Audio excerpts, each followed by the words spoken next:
Today's video is brought to you by ablmerch.com. Grab your I've Survived the Pandemic hats and more, and use promo code 1776 to get 20% off your next order through the link in the description box below.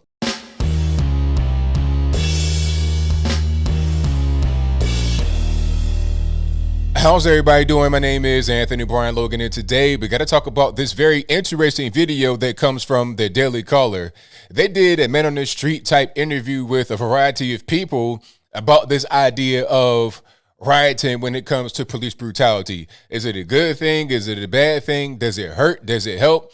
If you are kind of a normie, a newcomer in this whole political thing, you're going to be surprised at the answers and who's giving them. Now, some of the more grizzled veterans like myself may not be as surprised, but either way it goes, this is going to be a very good video. I've not even seen the full thing, but from what I've skimmed through, I know it's going to be a good one. So without further ado, let's go ahead and roll it.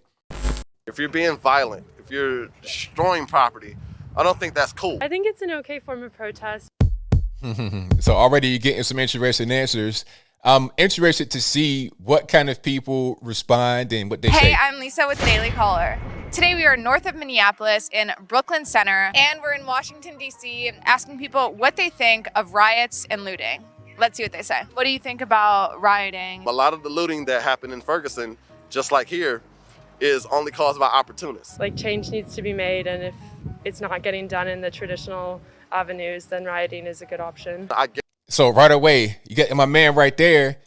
He's saying, hey, a lot of the rioting is from the outside. Now, he has on the mask and what appears to be some kind of face mask or something like that, or I'm not sure what that is. Is it ear protection? I don't know what's going on. He could be out there engaging in it, but I don't know. But regardless of what he said was correct, it's the outsiders. Now, they're out there in Washington, D.C., away from all the Minneapolis stuff, saying, oh, it's okay.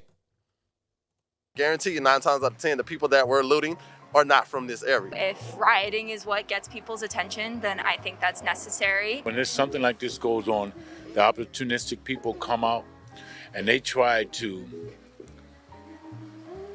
dehumanize this. I mean, I think all violence is bad violence, but in the case when systems aren't responding to any other forms of change, I can understand people getting frustrated to the point that they need to take other avenues. No. You know, see, the thing about that, I see that all the time. A lot of these, woke liberals, a lot of white liberals especially, they don't even really understand what's happening. They think what they're saying is right.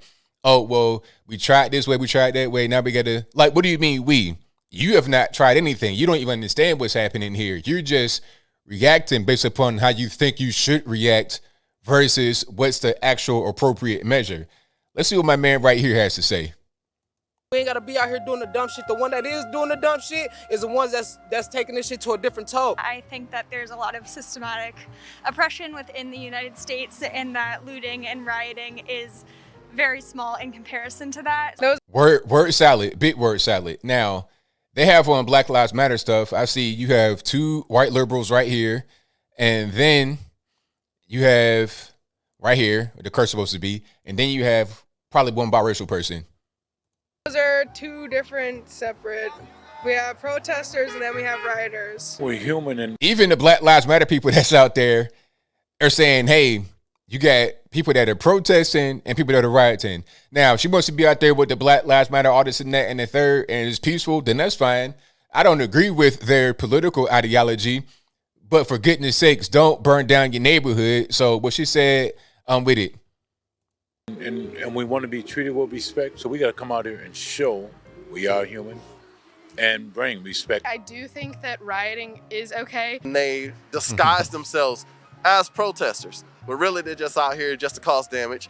And when the damage is done, they go back to their neighborhoods and they're back to their communities. Now, I'm going to pause him right here, though, because if he's involved with the BLM stuff, you got to understand what you're doing. You're kind of inviting that energy.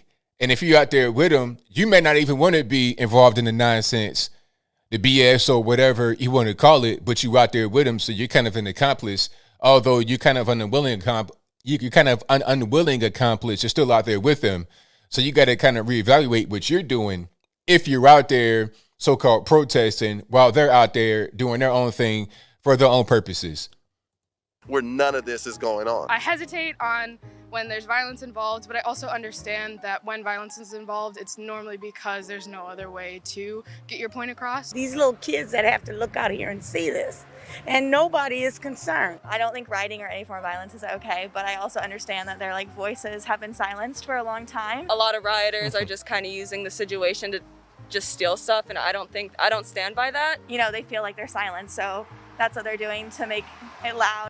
I mean, this is so silly. Like, what is the rioting? The rioting does nothing. The rioting, what it really does is raise money for a lot of these organizations like Black Lives Matter. I saw an article today about our friend Patrice Cullors. Remember the real estate portfolio lady with the crazy wings and the fat suit, all this and that, the fat angel. Remember her? Now, apparently, one of these groups or consulting firms or whatever was able to go off to some Florida island or someplace, Bahamas, I'm not really sure where it was, and spend like $26,000 on so-called meetings. What kind of meeting costs the salary of, almost a first-year firefighter, depending upon where you are in the country? What kind of meetings cost that much money? But I digress. And everyone can hear them, so yeah, I support it. That's not how it should be. That shouldn't be the norm. That shouldn't be happening at all. It's really gross. You feel for the people that the businesses and all that, but at the same time, both sides of the aisle do it, and they're is that right? Both sides of the aisle do it. Really? Are you serious? You're talking about the January 6th thing? I mean, please be for real. How many riots have there been because of BLM? Like 500. Not even talking about the peaceful protest. There's been thousands of those, and that's fine. But there have been hundreds of riots. Compare that to the other side of the aisle. How many so-called riots have there been? One compared to hundreds? Let's stop playing games here, ma'am. people are just kind of pointing fingers right now. Peaceful protest has more impact on what's going on. Martin Luther King said something similar in his letters to Birmingham jail, similar to something like the riot is the voice of the unheard. I'm strongly against anyone damaging a store or looting, that type of thing. I think that that's excessive. When it comes to these riots, it's just the community saying enough is enough. How can you tell somebody, the rage that you're feeling, channel your rage, or there's better ways to... He has on a California t-shirt with a New York hat, and he's in Minnesota. Is he from Minnesota? I doubt it, but we'll digress. Do stuff because you don't know what somebody's going through internally. If you feel like you need to lash out, then don't get mad when people, address you as a looter or a rioter. There we go. I enjoyed that. That was pretty good. All right, so you heard that, you saw that. Now that was pretty interesting.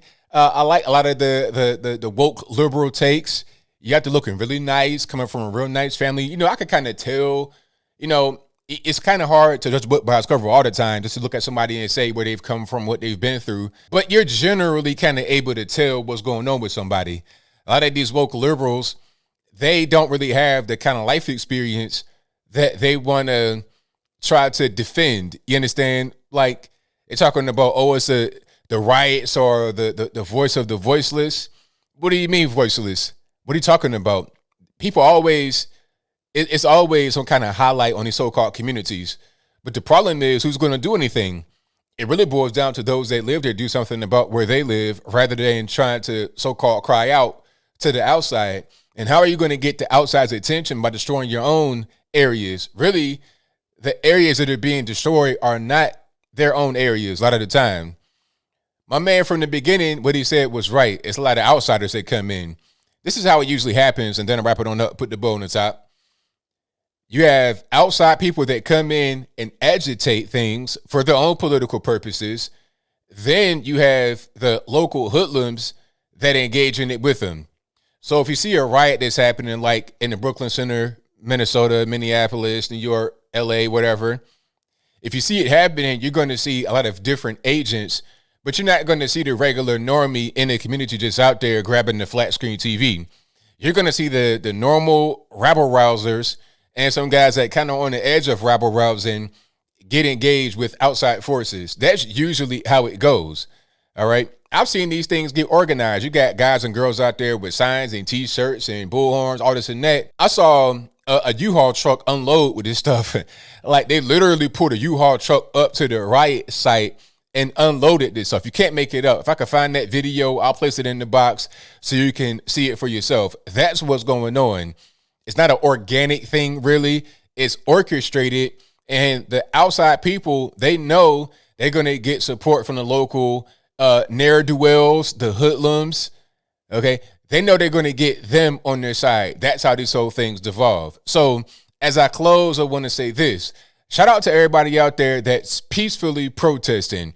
I don't agree with your protest, Black Lives Matter. I don't agree with you. I don't agree with anything you stand for. We're talking about that organization, all right, destructing the family. I don't agree with you, but I support your right to go out there and peacefully protest because that is your right, according to the Constitution. However, when we start to get into damaging property and hurting people, now you're infringing upon others' rights. I have the right to my property. I have the right to my safety. I have the right to my life. You can't interfere with my rights because you feel like your rights have been violated. So as long as you're above board doing that, then go ahead and keep on rocking and rolling. Anybody that says that they support peaceful protests, I'm with it. Once you get to the riots, I'm not. And I think that a lot of people in the community are just like me, but their voices are not heard. But I think I'll leave that right there for now. And what say you? Do you think that the responses in this video are kind of typical? You're going to get a lot of these woke liberals that say, hey, tear it down, burn it down. But even some of the protesters that are peaceful, who may even happen to be liberal, aren't so woke. Who's going to win when it comes to the future of leftism, I suppose you would say, or liberalism? Is it going to be the woke SJWs that pretty much control the media, social media, everything else? Or is it going to be those that are just regular, everyday people? Okay, who's going to side with who? That's a question I like to ask. All right. How about those that aren't even really politically affiliated, that happen to just be out there going to work every day? Who's going to win the future of these places? That's $1 million question, because once we are able to figure that out, then we're able to figure out what's going to be the fate of these cities. Because if the inner city, if the communities, any cities are just falling apart and devolving into chaos, and it's a constant thing, the police are going to go away, the good people are going to go away, and you're going to be left with like Mad Max, a post-apocalyptic type place. And I don't think anybody wants that. But that's just my 2 cents. Whatever your thoughts are, please let me know in the comments below. And that's all I got to say for this video. If you like what you heard, please comment, rate, share, and subscribe. Peace.